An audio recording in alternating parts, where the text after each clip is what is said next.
என்னுடைய கணவருடைய திரைப்படத்துக்கு மட்டும் தான் இப்படி ரியாக்ட் பண்றாங்க. நடிகை ஜோதிகா சொல்லிருக்க விஷயம்.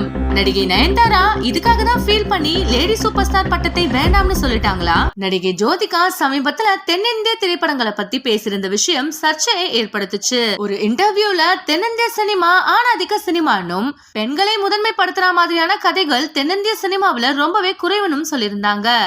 அது மட்டும் இல்லாம எப்பவும் பெண்களை டான்ஸ் ஆடவும் ஹீரோவை புகழ்ந்து பேசவும் தான் யூஸ் பண்ணிக்கிறாங்கன்னு அவங்க பேசியிருந்தாங்க. இந்த விஷயம் மிகப்பெரிய சர்ச்சையை ஏற்படுத்துச்சு. இந்த நிலையில நடிகை ஜோதிகா அவங்களுடைய கணவருக்கு நடக்கிற ஒரு விஷயத்த பத்தி ஷேர் பண்ணிருக்காங்க. அதுல அவங்க என்ன சொல்லிருக்காங்கன்னா, எந்த நடிகருடைய திரைப்படம் வந்தாலுமே இது நல்லா இருக்கு இது நல்லா இல்லைன்னு பிரிச்சு சொல்லுவாங்க. ஆனா சூர்யா அவருடைய படம் வந்தா மட்டும்தான் ஒரு சீன் 2 சீன் நல்லா இல்லைன்னா கூட மொத்த படமுமே நல்லா இல்லைன்னு சொல்லிடுறாங்க.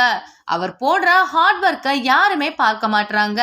இது சூர்யாவுக்கு மட்டும்தான் இண்டஸ்ட்ரியில நடக்குதுன்னு நான் நினைக்கிறேன்னு சொல்லிருக்காங்க.